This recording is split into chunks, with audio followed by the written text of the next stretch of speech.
University మంచి భవిష్యత్తు కోసం తెలుగు విద్యార్థులు ఇష్టపడే యూనివర్సిటీ. కాల్ 9059052378 9059052379.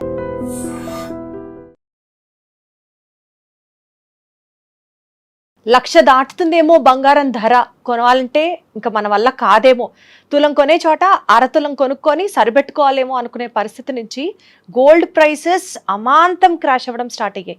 ఈ క్రాష్ అవ్వడం ఎంతవరకు వెళ్తుందంటే దగ్గర 40% తగ్గిపోతాయా గోల్డ్ రేట్లు రాబోతున్న కాలంలో అన్న ఒక మాట వినిపిస్తోంది. ఇదే గనక నిజమైతే 10 గ్రాముల బంగారాన్ని ₹1,00,000 పెట్టి కొనాల్సి వస్తే మేబీ 50,000కే గనక కొనే స్థితిలో చూస్తే గిల్లుకొని చూడాలేమో, అమ్మో ఇది నిజమేనా అని. అసలు గోల్డ్ రేట్ ఇంత వోలటైల్గా ఉండడానికి రీజన్స్ ఏంటి, ప్రస్తుతం గోల్డ్ మార్కెట్స్ ఇంత క్రాష్ అవ్వడానికి వెనకాల ఉన్నటువంటి ఇంటర్నేషనల్ పాలసీస్ రోల్ ఏంటి, వీటి గురించి మనతో మాట్లాడడానికి we have personal financial planner Madhavi Reddy గారు ఉన్నారు. ఆవిడతో మాట్లాడి తెలుసుకుందాం. హలో మేడం, నమస్తే. హలో అండి, ఎలా ఉన్నారు? Yeah very good. ప్రస్తుతానికి ఏంటి గోల్డ్ లో ఇన్వెస్ట్ చేయమంటారా వద్దా? ఫస్ట్ మీరు ఫైనాన్షియల్ అడ్వైజర్ కాబట్టి అక్కడి నుంచి రావాలి. రైట్ అండి, మేము ఎప్పుడు గోల్డ్ లో ఇన్వెస్ట్మెంట్ చేయమనే చెప్తామండి.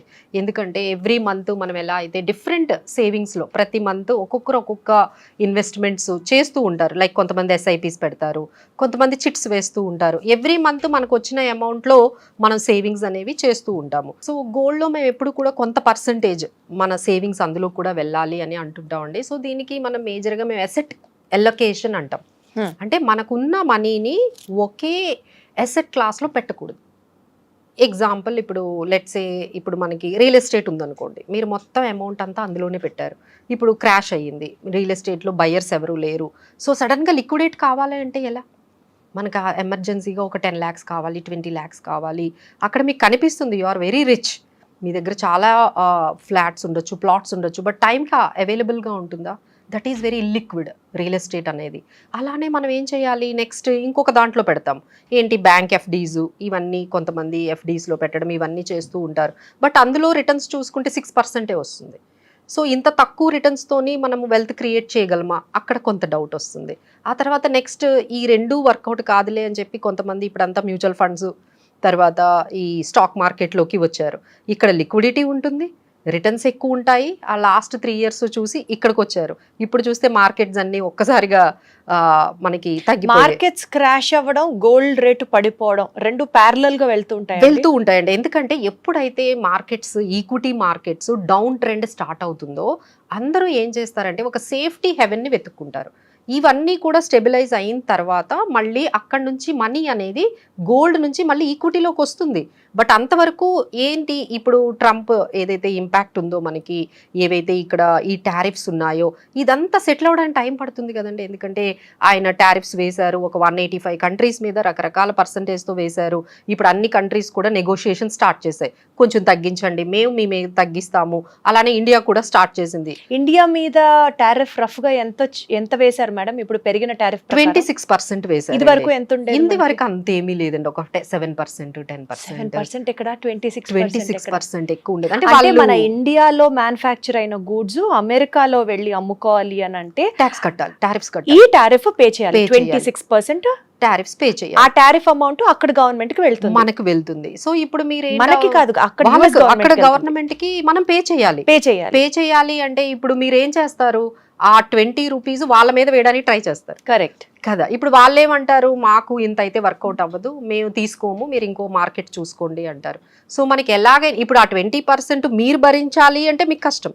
సరే అక్కడ వాళ్ళు తీసుకోను అంటే ఏం చేస్తారు, మీరు ఇంకొక మార్కెట్ ని వెతుక్కోవాలి. రైట్. సో ఇదంతా జరగడానికి అయితే చాలా టైం పడుతుందండి. ఈ పెరిగిన టారిఫ్స్ పోనీ ట్రంప్ పెంచిన టారిఫ్స్ గోల్డ్ రేట్ పతనానికి లింక్ ఏంటి? సో ఇది ఒక్కసారిగా ఏమైందంటే నాట్ ఓన్లీ దీన్ని ఏమంటారంటే మేము సిస్టమాటిక్గా అన్ని అసెట్ క్లాసెస్ క్రాష్ అయ్యాయండి. ఇర్రెస్పెక్టివ్ ఆఫ్ ఇప్పుడు మీరు చూసారనుకుంటే ఓన్లీ ఈక్విటీ మార్కెట్సే కాదు కదా, గోల్డ్ క్రిప్టో కరెన్సీ కూడా క్రాష్ అయిందండి 25%. అలానే మనకి తర్వాత ఇప్పుడు మనం అనుకుంటున్న గోల్డ్ క్రాష్ అయింది, అలానే మనకి మార్కెట్స్ క్రాష్ అయ్యాయి. అంటే ఒక్క అసెట్ క్లాస్ కాదు కదండి, అన్ని అసెట్ క్లాసెస్. అంటే ఏంటి మేడం, ఎందుకు టారిఫ్ పెంచినంత మాత్రాన ఈ అసెట్స్ అన్ని ఎందుకు క్లాష్ అవ్వాలి? అంటే లింక్ ఏంటి అంటే ఫస్ట్ ఆఫ్ ఆల్ ఏంటంటే అందరూ డిస్టర్బ్ అయ్యారు. ఎకానమీస్ డిస్టర్బ్ అయ్యాయి. Okay. ఒక సప్లై చైన్, ఒక సిస్టమ్ నడుస్తోందండి. ఇప్పుడు ఈ సిస్టమ్ అంతా డిస్టర్బ్ అయింది. ఇప్పుడు నేను ఒక ఎక్స్పోర్టర్ని, నేను అక్కడ పంపిస్తున్నాను, నాకు మార్కెట్ ఉంది, అక్కడ నాకు మార్జిన్ వస్తుంది. ఇప్పుడు నాకు ఏం చేయాలో తెలియదు. ఇప్పుడు నా మెటీరియల్ అంతా, నా ప్రోడక్ట్స్ అన్నీ కూడా నేను ఇప్పుడు ఎక్కడ సెల్ చేసుకోవాలి, లేకపోతే నేను ఎక్కడ దాన్ని ఆ మార్కెట్ని వేరే దాన్ని వెతుక్కోవాలా, లేకపోతే వాళ్ళు నో అంటున్నారు. ఇప్పుడు ఈ ఉన్న ఏదైతే ఈ పర్టికులర్ నా ప్రోడక్ట్స్ ఏవైతే ఉన్నాయో ఇవన్నీ నేను ఎక్కడ సెల్ చేసుకోవాలి. ఇప్పుడు మీరు ఎగ్జాంపుల్ తీసుకుంటే టాటా మోటార్స్ వాళ్ళు వాళ్ళ ఎక్స్పోర్ట్స్ని ఆపేశారు జస్ట్ బికాస్ ఆఫ్ టారిఫ్స్. ఇప్పుడు ఆ పాజ్ చేసుకున్నారు కదా, ఈ పాజ్ చేసుకున్న తర్వాత వాళ్ళకి ఎంత నష్టం వస్తుంది. ఈ ఎక్స్పోర్ట్స్ అన్నీ ఆగస్ట్లో ఏవైతే కార్స్ యూఎస్కి వెళ్ళాలో ఈ ఎక్స్పోర్ట్ చేసేవలసిన కార్స్ అన్నీ కూడా ఆగిపోయాయి. మరి వాళ్ళకి ఎంత డిస్టర్బ్ అవుతుంది, బిజినెస్ ఎంత డిస్టర్బ్ అవుతుంది. సో దీనివల్ల ఏమవుతుంది, మనకి ఎకానమీస్ అన్నీ కూడా ఆల్మోస్ట్ ఒక 0.3% నుంచి 0.5% వరకు జీడిపీస్ తగ్గుతాయి అంటున్నారు. ఎకానమీస్ తగ్గుతున్నాయి, యాక్టివిటీస్ తగ్గుతున్నాయి. సో దీనివల్ల స్టాక్ మార్కెట్స్ క్రాష్ అవుతున్నాయి. సో ఇవన్నీ కూడా ఏంటంటే క్యాస్కేడింగ్ ఎఫెక్ట్ అంటారు. అంటే ఒకరి మీద ఒకరు ఎఫెక్ట్ అనేది అవుతుంది. అంటే ఇదేంటంటే ఒక్కొక్క కంట్రీ ఒక్కొక్కలాగా రిసీవ్ చేసుకుంటే రియాక్ట్ అవుతుంది. ఇప్పుడు చైనా లాంటి కంట్రీ అనుకోండి, చాలా రిటాలియేట్ టారిఫ్స్, అంటే మీరు వేశారు కదా నేను వేస్తా అంటుంది. అంటే దే ఆర్ ఈక్వల్. అంటే అది 36 ట్రిలియన్ ఎకానమీ. అలా మాట్లాడడానికి India is in that position లేదండి, లేదు. మనం ఫస్ట్ నుంచి కూడా సో యూ కెన్ ఇమాజిన్ వాళ్ళది 36 ట్రిలియన్ ఎకానమీ, మనది 4 ట్రిలియన్ ఎకానమీ, 9 times ఎక్కువ. సో మనకి అంతా వాళ్ళది, చైనా వాళ్ళది 18 trillion economy. So they are at par to talk about the terms. కొంచెం వాళ్ళు టఫ్గా పెడతారు. మనం ఏంటంటే growing economy, we are all emerging markets అంటారు. We are developing and emerging markets. So వాళ్ళతో ఏంటంటే మనం కొంచెం సాఫ్ట్ ట్రేడ్ రిలేషన్స్ మెయింటైన్ చేస్తేనే మనము కూడా ఫ్యూచర్లో, అదే మనం పెట్టుకున్నాం కదా, మనం కూడా 3rd లార్జెస్ట్ ఎకానమీ, ఇప్పుడు మనం 5th లార్జెస్ట్ ఎకానమీ. సో ఫ్యూచర్లో 3rd లార్జెస్ట్ ఎకానమీ అవ్వాలి అంటే మనకి పొజిషన్స్ అన్నీ కూడా చాలా సాఫ్ట్గా బ్యాలెన్స్డ్గా మనం వెళ్ళాల్సి ఉంటుంది. సో వాళ్ళతో మనము అసలు వెయ్యడం కాదండి, తగ్గిస్తామని చెప్తున్నాం ఆల్రెడీ. సో దట్ మా మీద కూడా టారిఫ్ తగ్గించండి, ఎగ్జాక్ట్లీ మ్యూచువల్ గా మాట్లాడుకుందాము. అసలు వేయడం పక్కన పెట్టండి, ఆల్రెడీ గూగుల్ ట్యాక్స్ అని ఒకటి ఉండేదండి, అది మనం కంప్లీట్ గా తీసేసాము. ఎప్పుడైతే వాళ్ళ టారిఫ్స్ అంటున్నారో, సో వాళ్ళు ఎక్కడి నుంచి ఇంపోర్ట్స్, యుఎస్ నుంచి మన దగ్గరికి ఏవైతే ఇంపోర్ట్స్ వస్తున్నాయో వాటి మీద చాలా వరకు మేము తగ్గిస్తాము, మీరు కూడా తగ్గించండి రైట్ అనేది స్టార్ట్ అయ్యింది. బట్ ఇదంతా జరగడానికి కొంచెం టైం. సో అంటే ఇప్పుడు మనం గోల్డ్ రేట్స్ తగ్గినాయి అన్న టాపిక్ గురించి మాట్లాడుకుంటుంటే, ఇది మార్కెట్లో వచ్చినటువంటి ఒక స్లైటర్ కరెక్షన్ గా చూడాలా, లేకపోతే deeper instability of the market కి ఇది సంకేతంగా భావించాలా? ఇప్పుడు మీరు యుఎస్ లో చూసుకుంటే ఆల్మోస్ట్ 6 ట్రిలియన్ వైపౌట్ అయిపోయింది మార్కెట్ క్రాష్ వల్ల.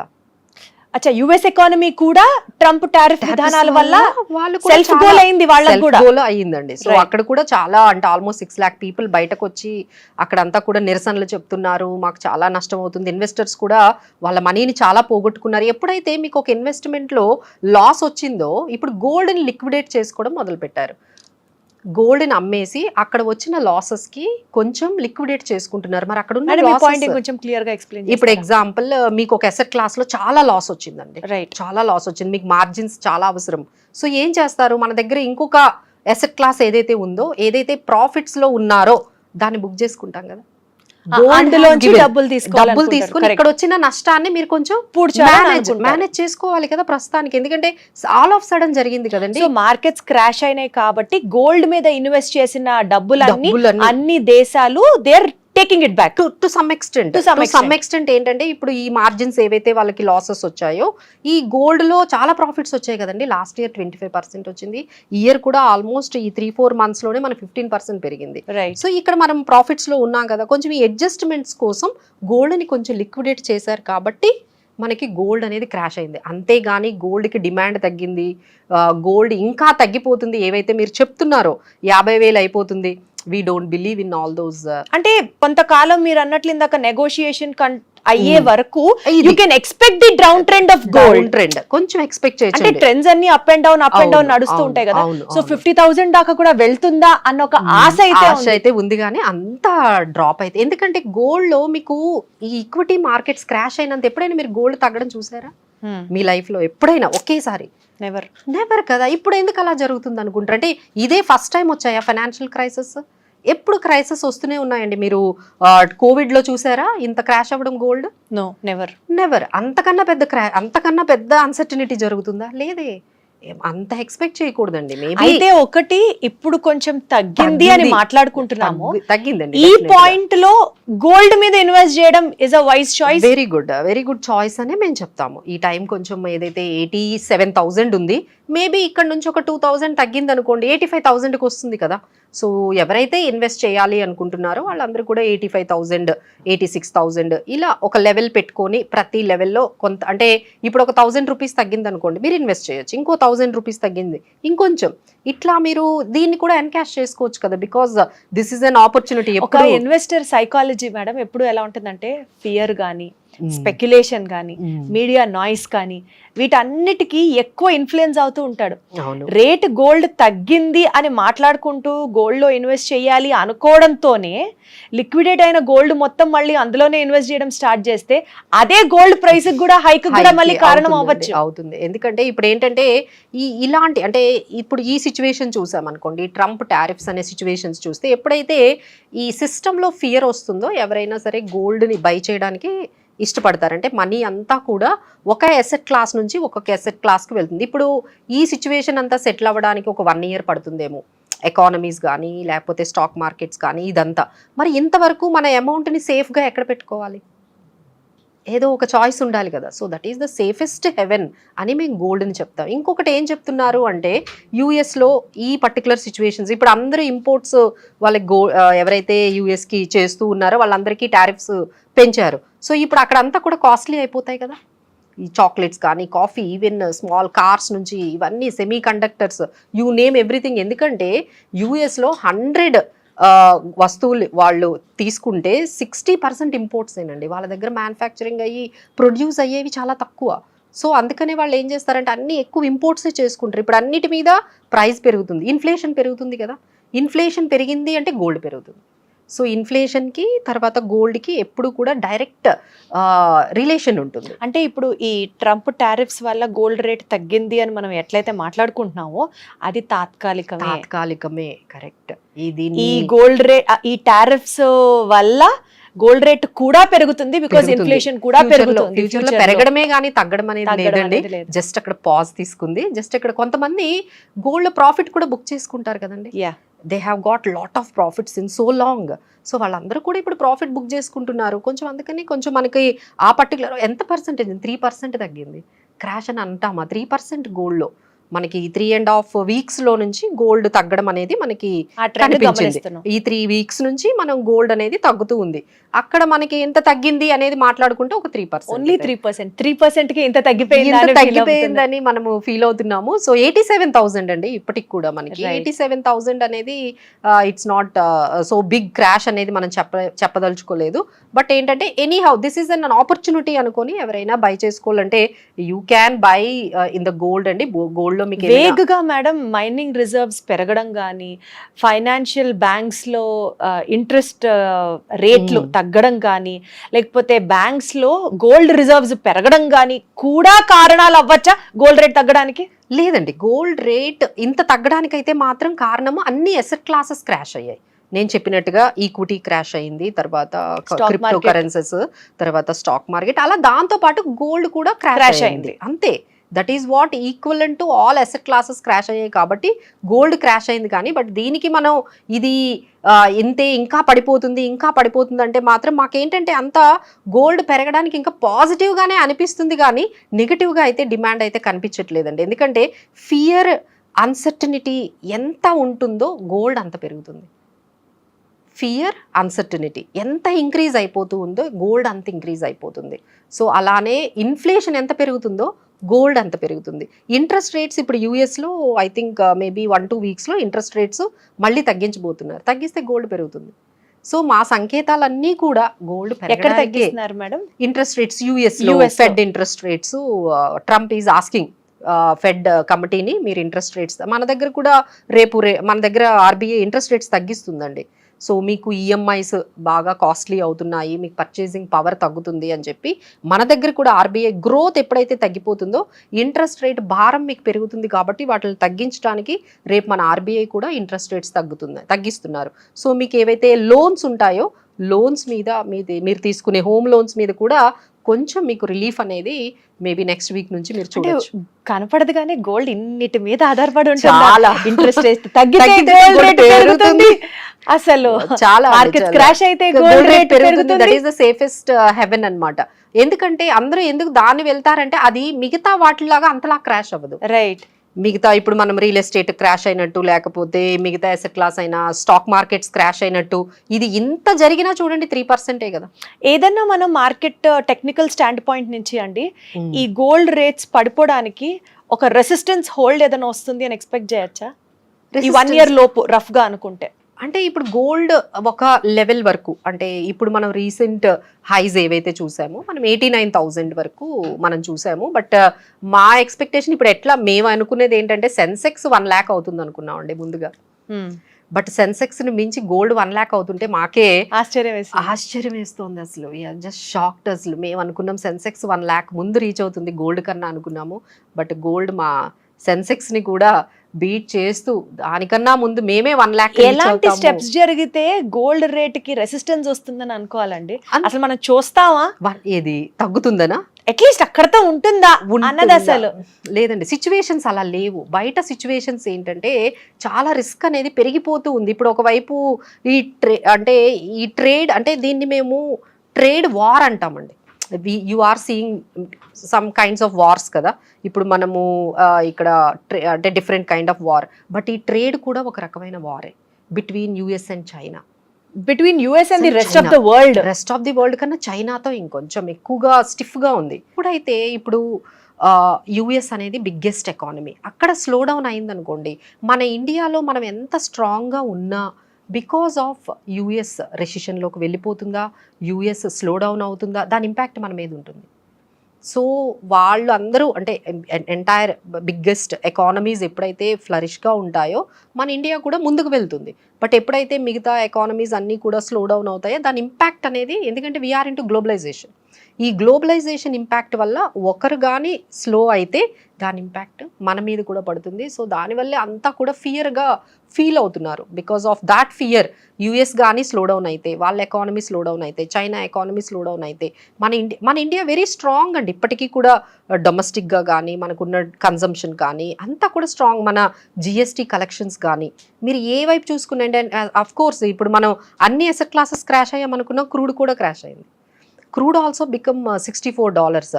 అసలు వీఆర్ ఎక్స్పెక్టింగ్, అసలు మన ఇండియాలో ఎందుకు పెట్రోల్ ప్రైజెస్ తగ్గించరు అనేది నాకు ఇప్పటికీ అర్థం కాదు. ఎగ్జాక్ట్లీ. ఎందుకు $63 వచ్చిందండి, ఎందుకు ఒక ₹2 ఎందుకు తగ్గించకూడదు? We are very very cheap now. The crude has crashed almost $160 నుంచి ఇప్పుడు $60. యూ కెన్ ఇమాజిన్ ఎంత తగ్గిందో. మనకేం తగ్గించారు?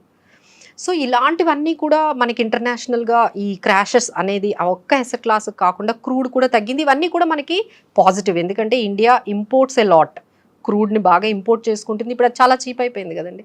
సో ఇవన్నీ కూడా మన ఎకనామికల్గా ఇండియా ఎంత స్ట్రాంగ్ ఉన్నా బయట కంట్రీస్ కొంచెం స్లో డౌన్ అవుతుంటే ఆ ఇంపాక్ట్ అనేది మనకి కనిపిస్తుందండి. But this is temporary. ఎవరు కూడా భయపడాల్సిన అవసరం లేదు. It's very strong. Indian economy చాలా స్ట్రాంగ్గా ఉంది. మీకు ఎవరైతే ఇన్వెస్ట్మెంట్స్ ఉన్నాయో అవన్నీ కూడా మీరు ప్యానిక్ అయిపోయి సెల్ ఆఫ్ చేసేసుకొని దాన్ని అట్లా అంటే మ్యూచువల్ ఫండ్స్ కానీ ఏవైనా సరే మీరు అలాంటి డెసిషన్స్ అయితే, హార్ష్ డెసిషన్స్ అయితే ఈ టైంలో తీసుకోకూడదండి. గోల్డ్ ని హోల్డ్ చేసుకోమంటారా? సెల్ ఆఫ్ చేసుకోవచ్చా? అంటే కొంత ప్రాఫిట్ ఏదైనా ఉంటే ఆల్రెడీ కొంతమంది ఇప్పుడు అదే మార్కెట్లో ఇప్పుడు గోల్డ్ పడడానికి కారణం అదే ఏంటంటే కంటిన్యూస్గా గోల్డ్ పెరిగింది. మీరు గమనించారో లేదు, 72,000 నుంచి అనుకుంటా ర్యాలీ స్టార్ట్ అయింది. కంటిన్యూస్గా ఇప్పుడు 89,000 వరకు పెరిగింది. కొంతమంది ఈటీఎఫ్స్లో పెట్టుకునే వాళ్ళందరూ కూడా ఇందులో కొంచెం సెల్ ఆఫ్ చేసుకున్నారు. బట్ ఏంటంటే గోల్డ్లో ఇండియా ఇన్వెస్ట్మెంట్ అనేది మనం ఇన్వెస్టర్స్ పెట్టేది చాలా డిఫరెంట్గా ఉంటుందండి. గోల్డ్ అంటే ఏం పెడతాం మనం? ఫిజికల్ గోల్డ్ కొంటూ ఉంటాం, రైట్. సో అది ఎంత వద్దు అని చెప్పినా మన వాళ్ళందరూ కూడా వింటలేదు. ఎందుకంటే ఫిజికల్ గోల్డ్ మీరు ఎప్పుడైతే చిన్న చిన్న ఆభరణాలు ఇలాంటి పెడుతూ ఉన్నారో మీకు తరుగని జిఎస్టీ అని ఆల్మోస్ట్ అక్కడ మీకు 20% వరకు వేస్టేజ్ అయిపోతుంది. సో అలా కాకుండా మనకి ఫుల్ దాని మీద మనకి ప్రాఫిట్ రావాలి అంటే please invest in ETFs. Gold ETFs ఎంత ఈజీ అంటే మీరు జస్ట్ ఒక డీమ్యాట్ అకౌంట్ ఉన్నా ఇమీడియట్గా మీరు ఒక 5,000 రూపీస్ ఉన్న మీరు గోల్డ్ కొనుక్కోవచ్చు. ఎప్పుడైనా అవసరమైతే దాన్ని ఇమీడియట్గా సెల్ చేసుకోవచ్చు. ట్రాన్సాక్షన్ కాస్ట్లు ఏమీ ఉండవు, జిఎస్టీలు ఏమీ ఉండవు, తరుగులు ఏమీ ఉండవు, మీకు ఆ ప్యూరిటీ ప్రాబ్లమ్స్ ఉండవు. ఎంత ఈజీ అండి.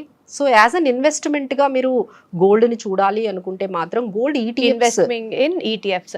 అండ్ ఇప్పుడున్న మార్కెట్ వోలటిలిటీని భయపడకుండా షేర్ మార్కెట్స్ కానీ స్టాక్ మార్కెట్లో ఇన్వెస్ట్ చేసిన వాళ్ళు కానీ మ్యూచువల్ ఫండ్ ఇన్వెస్టర్స్కి కానీ హోల్డ్ చేసుకోండి, డోంట్ గెట్ డిస్హార్టెండ్ అంటున్నారు మీరు. అవునండి, అవును. కొంచెం ప్యానిక్ అవుతున్నారు. ఎందుకంటే లాస్ట్ 3 years నుంచి ఒకటే అప్ సైడ్ చూసాం కదండి. అంటే 2020 కోవిడ్ తర్వాత క్రాష్ అవ్వడం ఇదే. ఈ 3 yearsలో ఎప్పుడు మనం అంత క్రాష్ స్టాక్ మార్కెట్లు అంటే క్రాష్ అయినా వెంటనే రికవర్ అయ్యేదండి. ఇప్పుడు అలా కాదు. So it is getting in to అంటే మనది నిఫ్టీ ఆల్ టైమ్ హై 26,277, ఇప్పుడు 21,000. So it's really tough time. ఎవరైతే కొత్తగా ఈ హైయెస్ట్ లెవెల్లో ఇన్వెస్ట్ చేసి ఉన్నారు కదండి వాళ్ళందరికీ అయితే చాలా చాలా హార్ట్ బ్రేకింగ్గా ఉంటుంది. ఎందుకంటే 26,000 దగ్గర ఇన్వెస్ట్ చేశారు, ఇప్పుడు అది 22,000 అవ్వగానే మీ పోర్ట్ఫోలియోలో అన్ని మైనస్ లో కనిపిస్తూ 10 లక్షలు కాస్త అది ఒక 6 లక్షలు కనిపిస్తూ ఉంటే అంటే ఇందులో ఉండాలా, అనవసరంగా వచ్చామా అని చాలా మంది క్వశ్చన్స్. అంటే అసలు ఎందుకు వచ్చారు ఈ స్టాక్ మార్కెట్లోకి అందరూ? Why most of the people after covid తర్వాతనే ఎక్కువగా ఈ పర్టికులర్ స్టాక్ మార్కెట్లోకి వచ్చారండి. ముందు అంతగా ఎవరు స్టాక్ మార్కెట్ వైపు చూడలేదు. నార్మల్ కామన్ పర్సన్ అంటే ఒక చిన్న వెండార్ ఉంటారు చూడండి, వాళ్ళు కూడా స్టాక్ మార్కెట్లోకి వచ్చేసారు. సో ఇంతమంది ఇలా స్టాక్ మార్కెట్లోకి రావడానికి ఏంటంటే బ్యాంకులు ఇంట్రెస్ట్ రేట్స్ తగ్గిపోయాయి. సో వాళ్ళు ఇన్ఫ్లేషన్కి బ్యాంక్ ఇచ్చే ఇంట్రెస్ట్కి వర్కౌట్ అవ్వట్లేదు. ఏదైతే పోస్ట్ ఆఫీసుల్లో పెట్టుకునే వాళ్ళు, లేకపోతే ఎన్ఎస్సి సర్టిఫికెట్లు కొనుక్కునే వాళ్ళు, పబ్లిక్ ప్రావిడెంట్ ఫండ్లో పెట్టుకునే వాళ్ళు, పిఎఫ్లో పెట్టుకునే వాళ్ళు, లేకపోతే సుకన్య సమృద్ధి ఎఫ్డీలు వేసేవాళ్ళు, సుకన్య సమృద్ధి స్కీమ్లో వీళ్ళందరూ ఒక 9% వచ్చేటప్పుడు హ్యాపీగా ఉన్నారు.